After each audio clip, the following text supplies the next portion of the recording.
So what's up, guys? I'm back again. I know I was gone for a while, but I'm here. I'm Drizzy Dre. I'm just playing. I'm just messing with y'all. I wasn't. That was just a joke. Don't take that too seriously. Well, as you can see, I'm just gonna talk about how Portugal won the Nations League.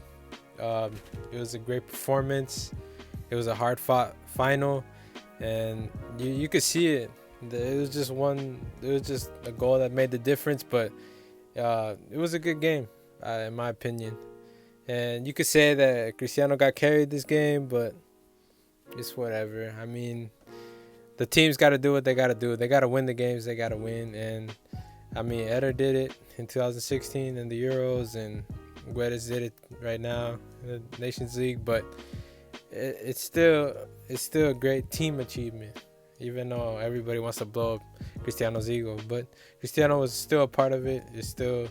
He had a major part to do with this game, as well as his whole team. But I mean, his impact wasn't as great on this final as like it was on the Euros. But it's far from the point right now.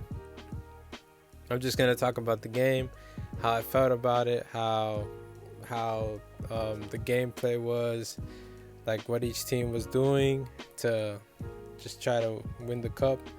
And from my opinion, like, I didn't make a prediction video because I didn't get to it. I was very busy this weekend. I already said that. I'm repeating myself. But I just felt that Portugal had more of an attacking threat, especially with Cristiano up front. What we saw from the first game, where he was just making hat tricks and making free kicks and all this stuff, man. This crazy, this stuff that like supernatural humans do. That's not like the norm, you know. Messi type, Cristiano type performances, the stuff that you expect from them. And I was like, wow, they got Cristiano, and then like all these youthful players that are coming up the ranks in Portugal. They're all playing in great teams. Bruno Fernandes being scouted by like every major team in Europe.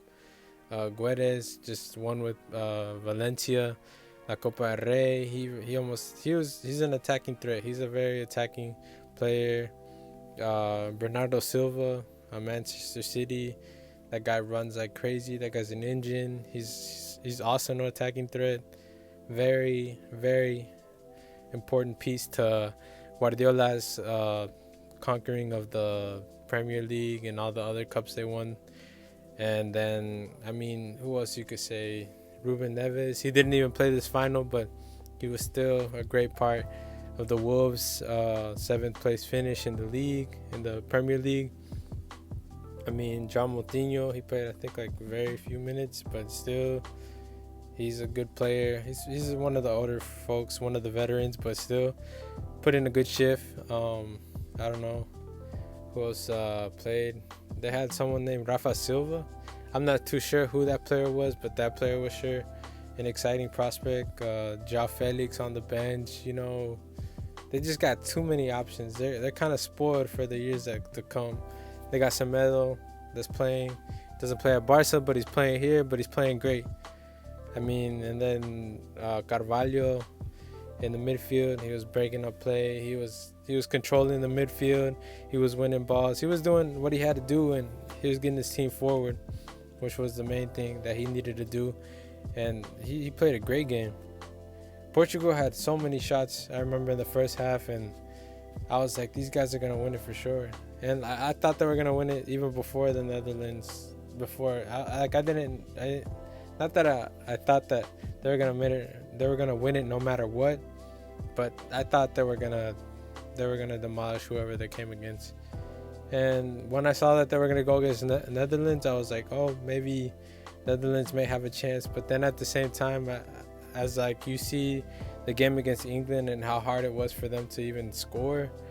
Not saying that England isn't a great team or anything, or that they have like the best defense or whatever, but like their last 2 goals came from defensive errors, and you could see that it wasn't that great of a performance. And what Netherlands has to look at the future, to look towards the future, is they have De Jong, they have Van de Beek, they have Van Dijk, De Ligt, all these other players that are playing in Ajax and things like that.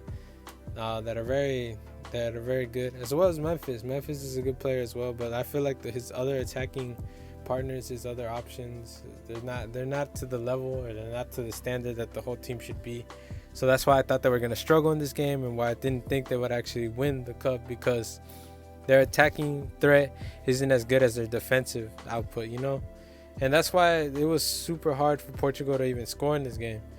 I think the stats said that Portugal had like 19 shots, almost 20. I don't know how many they had on target, probably like half that. But still, that's crazy. Citizen put a great shift. That's another thing. Citizen doesn't even play in Barca. He just played the cup, and he still puts a great shift. This is another player that Barca's gonna lose, but whenever he's been caught up to like play or to give a good performance, he never disappoints, and I don't blame anything on him for this loss or for the Valencia loss. Like I said before, I feel like he's a true professional, and he's gonna keep on showing that for years to come.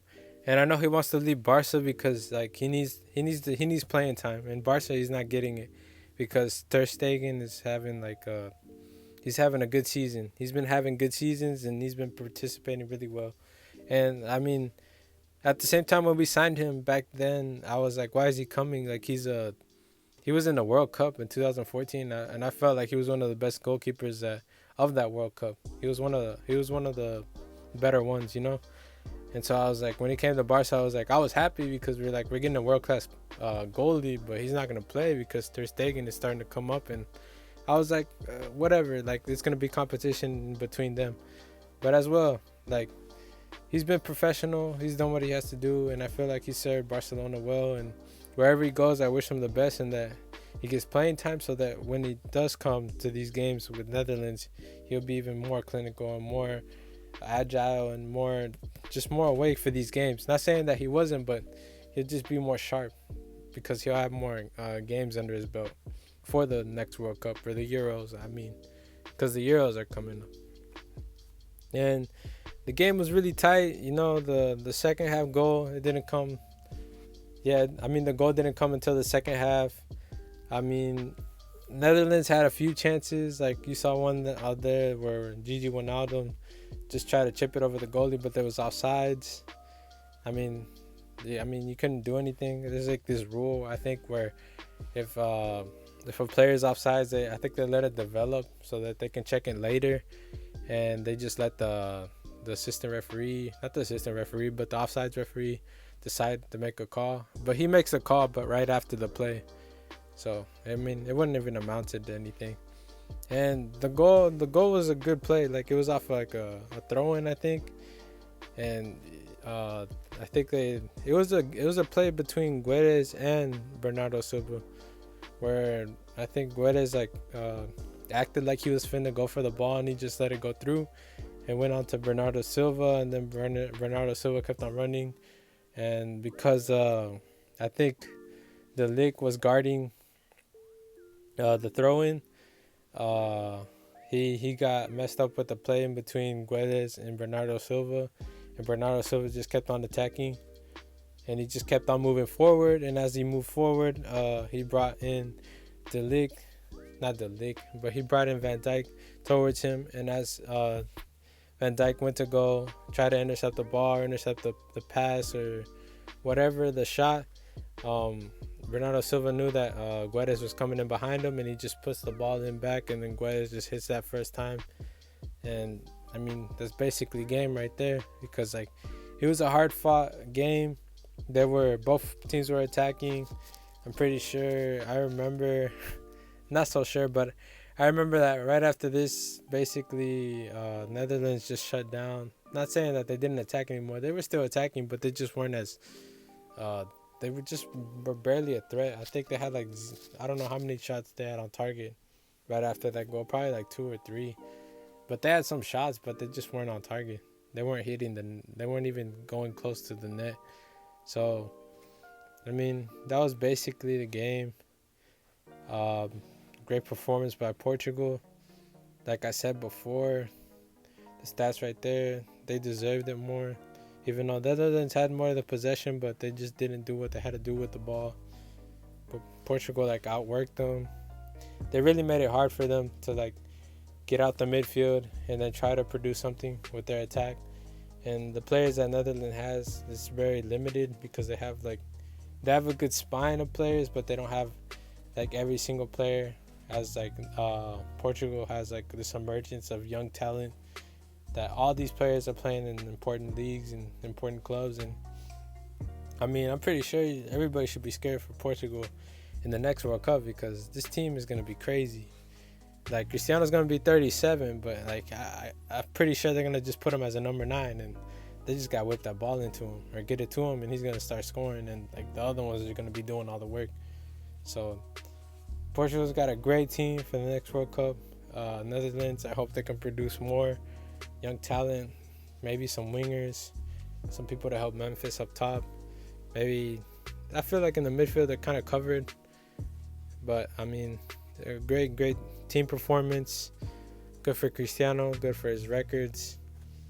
I mean, everybody blows up his ego, but I mean, he does deserve it. He did show up in the game before. He didn't really show up in this game, but Portugal's on the come up. They're a team to be reckoned with right now. I mean, in the Euros, I wouldn't doubt them to be champions. I would put them maybe in the top 4, semifinal, whatever. But they're gonna be up there. And this may not be an important tournament. This Nations League is probably the first, and Portugal's the first one to win it. But it is a prestigious tournament. It's recognized by FIFA, and it does count as an international tournament. So it's good that Portugal won it. We'll see what happens in the future with the Euros and the World Cup, and we'll go on from there. And I'll talk about whatever happens in the near future. This is what I just had to say about the game. I hope you liked the video. Leave any comments about future videos, and I'll see y'all.